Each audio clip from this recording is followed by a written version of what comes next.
Bonjour, bonjour et bienvenue dans cette nouvelle vidéo. Alors aujourd'hui on se retrouve pour une vidéo un peu particulière puisqu'aujourd'hui on va parler, comme vous l'avez vu dans le titre, des actifs en skincare. J'ai voulu vous faire cette vidéo parce que je sais que beaucoup de personnes sont rapidement perdues. On entend parler d'actifs, mais qu'est-ce que c'est? Quels sont les actifs et à quoi ils servent? Je me suis dit que ça serait une vidéo intéressante à faire pour faire un petit point en fonction des besoins de chacun. Donc je vais simplement vous expliquer rapidement ce que c'est qu'un actif et ensuite vous donner des exemples en fonction des différents besoins qu'on peut avoir. Bien sûr, la liste n'est absolument pas complète parce qu'il existe énormément d'actifs. N'hésitez pas à vous abonner si ce n'est pas encore fait et nous, on y va, c'est parti. Alors déjà, un actif cosmétique, qu'est-ce que c'est? En fait, ça va être les ingrédients qui vont être présents dans le soin. Chaque actif a ses propriétés. Donc on pourrait détailler chacun des actifs, mais au lieu de ça, moi je voulais vous parler des propriétés et des actifs que l'on peut rechercher en fonction de ce que l'on souhaite. Donc ça va être des molécules, des protéines ou des extraits qui vont être trouvés dans des produits naturels comme par exemple les plantes, les végétaux quoi, les légumes, les fruits également. Mais il est aussi possible de reproduire ces molécules en laboratoire. Ce sont donc des molécules de synthèse. On n'utilise jamais un actif pur parce que l'utilisation pure pourrait en fait causer plus de dégâts que de bénéfices, irritation et autres. Souvent on ajoute également des conservateurs, ce qui est quand même recommandé pour éviter tout simplement les bactéries dans le produit. Et ce sont des éléments qui vont être ultra concentrés dans le produit cosmétique que l'on va utiliser. Donc voilà rapidement ce qu'est un actif cosmétique. Maintenant, on va passer à la problématique qui concerne le plus de monde en général. C'est le problème de l'hydratation. Donc pour les hydratants, en fait, ça va permettre d'apporter de l'eau à la peau et aux cheveux d'ailleurs, parce qu'on parle de la peau, mais ça peut également être le visage, le corps ou les cheveux. Et ça va également aider à retenir l'eau dans la peau. Il y a 3 types d'actifs qui sont hydratants. On a les émollients qui vont être adoucissants et assouplissants. On va avoir les humectants qui vont augmenter la teneur en eau et attirer l'eau dans la peau. Et on va avoir justement les occlusifs ou filmogènes qui vont tout simplement diminuer l'évaporation de l'eau. Ça va être par exemple les crèmes. C'est pour ça qu'on met une crème hydratante en fin de routine, tout simplement pour sceller un petit peu l'hydratation, pour éviter l'évaporation et éviter de perdre les bénéfices des hydratants qu'on a mis avant. Donc le plus connu dans les hydratants, ça va être l'acide hyaluronique, bien entendu, qui se présente en général sous plein de formes. Donc on va retrouver sous forme de lotion. Donc là par exemple, j'ai celle de paille, la Suntory Flower à base de lotus et d'acide hyaluronique. On va le retrouver également en sérum. Donc là par exemple, c'est celui de chez Typologie, donc avec acide hyaluronique 3% plus B5 2%. On peut en retrouver également dans le contour des yeux. Donc là, je vais avoir un produit de chez Imparfaite, donc le soin contour des yeux pour regard radieux, qui va être à base d'acide hyaluronique et d'eau florale de bleuet, dont on va parler un peu plus tard. Et vous pouvez également en retrouver dans toutes les étapes en fait de la routine. C'est l'actif le plus utilisé, le plus courant. Mais sachez 2 choses. C'est que première chose, dans celui de Typologie, par exemple, Typologie a décidé de mettre le moins d'ingrédients possible. C'est-à-dire qu'un sérum, une problématique, donc celui-ci, il est dédié à acide hyaluronique. Par exemple, si on prend Imparfaite, il y a de l'eau florale de bleuet pour le côté apaisant. Et donc, ça va déjà être un premier pas vers un produit qui va faire plusieurs choses. Et on a d'autres marques qui, au contraire, essayent de faire un seul produit pour tout traiter à la fois, comme chez Herborian avec, par exemple, Skin Therapy, l'huile de nuit multiperfectrice, qui, elle, va faire plein de choses à la fois. Donc ça, c'est un premier choix à faire. Est-ce qu'on veut traiter les besoins et donc avoir un produit par besoin? Ou est-ce qu'on veut traiter toutes les problématiques avec un seul produit? C'est vraiment un choix, c'est une question de goût.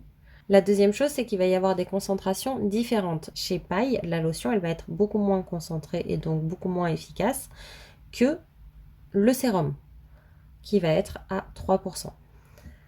C'est autre chose à prendre en compte. Mais ce n'est pas parce qu'elle est moins concentrée qu'elle n'a pas son efficacité. elle va avoir un impact plus ou moins visible, mais il sera différent du sérum à côté. Dans les hydratants, toujours, on retrouve le collagène végétal, comme chez Luméné. Donc, vous voyez pas grand-chose sur ces petits formats. Donc là, c'est le Nordic Bloom Vegan Collagen Essence. Donc, c'est une essence. On retrouve également le glycérol, la protéine de riz, la protéine de soie, l'extrait de concombre, le gel d'aloe vera. Alors là, par exemple, j'ai la crème de chez Clinique, soin auto-réhydratant senteur, qui contient une technologie à base d'aloe vera, de l'extrait de mauve, de l'extrait d'orchidée, l'urée également, la kératine et les céramides par exemple.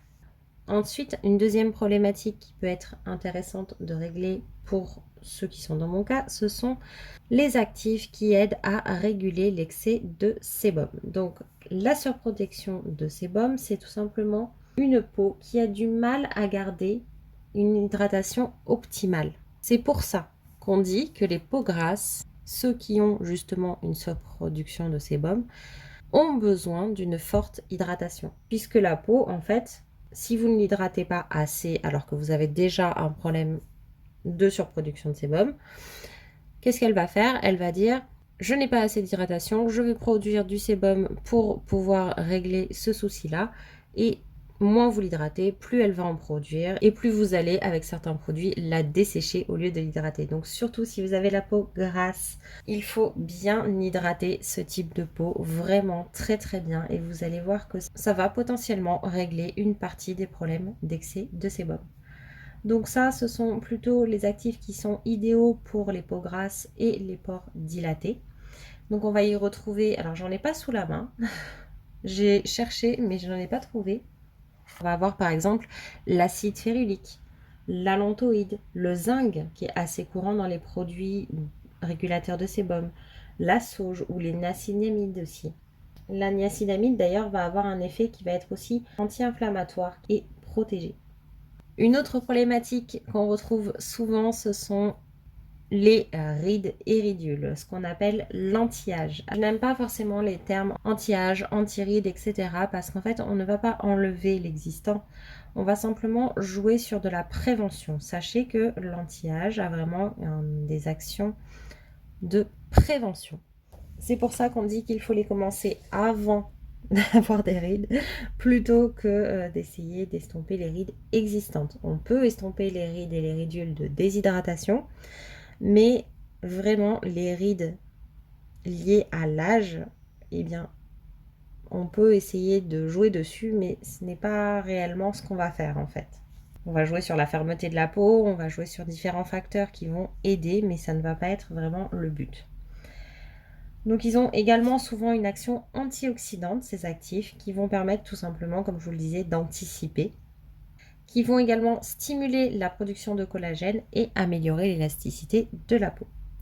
Donc dedans, on va y retrouver ce qu'on appelle les DMAE, par exemple, donc les diméthylaminoéthanol, qui est l'un des plus efficaces pour la perte d'élasticité, qui est aussi un tonifiant et un raffermissant.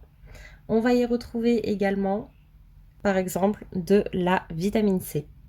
La vitamine C qui a un pouvoir antioxydant assez fort.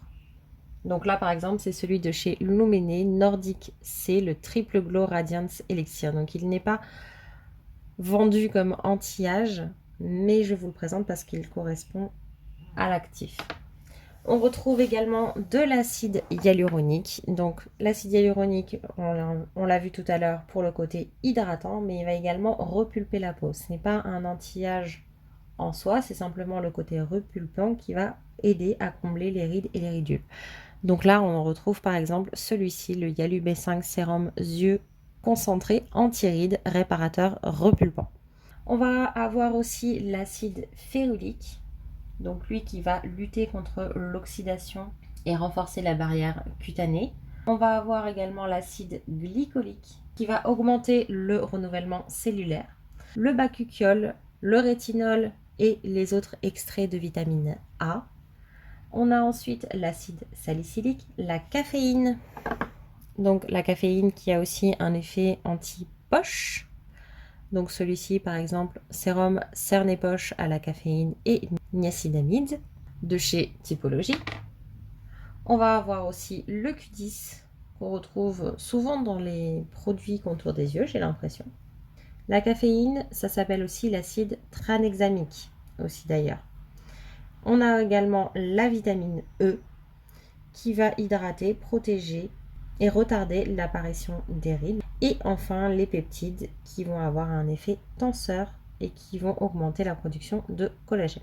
Ensuite, pour illuminer le visage, donc pour avoir un teint frais et éclatant, les actifs qui vont être utilisés vont être l'acide alpha-arbutine, l'acide lactique, à nouveau l'acide hyaluronique, et on peut retrouver également l'acide citrique ou la caféine. Maintenant, dans les éclaircissants, donc là, on va plutôt être sur une action pour réduire les taches pigmentaires et uniformiser le teint.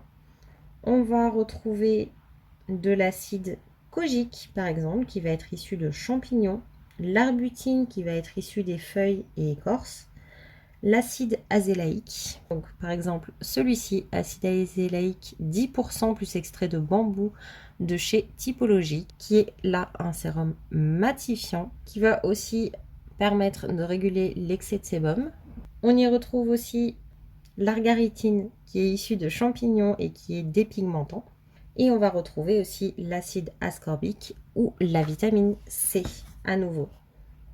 Donc je vous montre par exemple celui-ci aussi qui est l'eau précieuse, donc le soin anti-imperfection pour les peaux à tendance acnéique. Donc favorise l'élimination des imperfections, rééquilibre la peau, effet matifiant longue durée. Et quand on regarde les trois actifs principaux, on a la vitamine C, l'acide hyaluronique et la sarcosine qui, elle, va resserrer les pores, aider à éliminer l'excès de sébum et matifier la peau. Ensuite, on a les apaisants.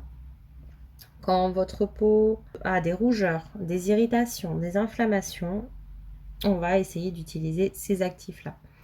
Donc vous en retrouvez pareil en sérum. Moi j'ai un sérum apaisant de chez Typologie qui est très bien. Mais vous en retrouvez aussi dans d'autres produits. Donc on va avoir comme actif la lantoïne, le bisabolol ou le bleuet. Donc par exemple, là j'ai la lotion tonique éclat de chez Nocibé à l'eau florale de bleuet. La racine de réglisse aussi également, ou encore la mauve. Et dans les actifs purifiants cette fois-ci, donc vraiment pour éliminer les cellules mortes, les impuretés, absorber l'excès de sébum, on va y retrouver l'acide salicylique qui est assez connu, les charbons actifs, donc par exemple là j'ai le masque purifiant au charbon et à l'ortie bio de chez Typologie, mais on a aussi le tea tree qui est une huile essentielle et on a également le zinc. Qu'est-ce qui va faire également qu'un actif fonctionne mieux qu'un autre? Ça va jouer sur la nature de la peau, ça va jouer sur la forme du produit. Vous voyez que les actifs, on va les retrouver dans toutes les étapes. Là, je n'ai parlé que de skincare, mais c'est la même chose pour les produits corps, c'est la même chose pour les produits cheveux. La concentration de l'actif, vous voyez que chez Typologie, ils donnent les concentrations, donc c'est assez facile de s'y retrouver. Et je crois que chez The Ordinary aussi, mais je n'ai jamais testé cette marque. Le temps de contact également. Il va également y avoir la taille des molécules. On le voit souvent, ça, dans l'acide hyaluronique. Parfois, vous voyez qu'il y a 3 types d'acide hyaluronique avec des poids moléculaires différents. Pourquoi? Parce qu'en fait, la peau, elle va laisser passer certaines tailles de molécules. La première barrière protectrice de la peau, celle qui est au-dessus, elle va laisser passer un certain nombre de molécules, mais celle de dessous, elle va en laisser passer moins, et celle de dessous encore moins. Ce qui fait que si vous avez des molécules qui sont trop épaisses, elles vont rentrer dans la première barrière cutanée, mais elle va pas aller plus en profondeur, elle va rester dans cette couche-là de la peau. Quand vous avez des molécules qui sont plus petites, plus fines, et bien tout simplement, elles vont aller hydrater les différentes couches de la peau. Ça va dépendre également des ingrédients de la formule globale et de la méthode d'application. Comme ça dépend également de la nature de notre peau, comme ça dépend un peu de chacun, c'est pour ça que certains soins vont parfaitement convenir à quelqu'un et ne conviendront pas du tout à la personne à côté.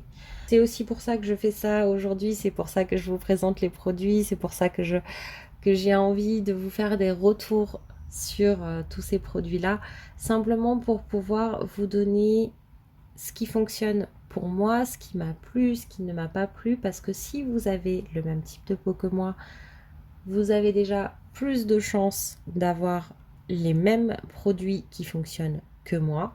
Et puis, peut-être que ça ira encore plus loin et que vous avez les mêmes besoins, les mêmes façons de faire. Ou alors, tout simplement, vous pouvez aimer les mêmes sensorialités. Parfois, je vais vous dire, ce produit n'a pas fonctionné, mais je l'adore parce qu'il a une odeur que j'apprécie énormément. Et si vous avez les mêmes goûts que moi, cette fois-ci, peut-être que ça vous évitera tout simplement de chercher d'autres références. Il y a aujourd'hui énormément d'actifs, il y a énormément de produits, énormément de marques. Et je trouve que c'est important de pouvoir partager nos expériences pour justement permettre à chacun de s'y retrouver et d'y trouver son compte. Voilà, ben écoutez, je ne vais pas plus loin pour aujourd'hui, ça reste une vidéo assez simple pour le moment parce qu'il y a déjà beaucoup d'informations dedans, à mon sens. Ce ne sont bien sûr que des exemples, les produits que je vous ai montrés. Et puis je vous ferai, je pense, une vidéo avec les possibilités d'association des actifs, c'est-à-dire si on utilise tel actif avec tel actif, quel effet bénéfique on peut en retirer, et à contrario, les actifs à ne surtout pas mélanger, ou en tout cas à éviter. Donc voilà, n'hésitez pas à me dire en commentaire si cette vidéo vous intéresse. En tout cas, j'espère que celle-ci vous aura plu et qu'elle vous aura aidé à vous y retrouver un petit peu, qu'elle vous aura donné des pistes. En tout cas, moi, je serais très contente de vous retrouver en commentaire. Donc, n'hésitez pas. Et puis, on se dit à bientôt. Bye bye.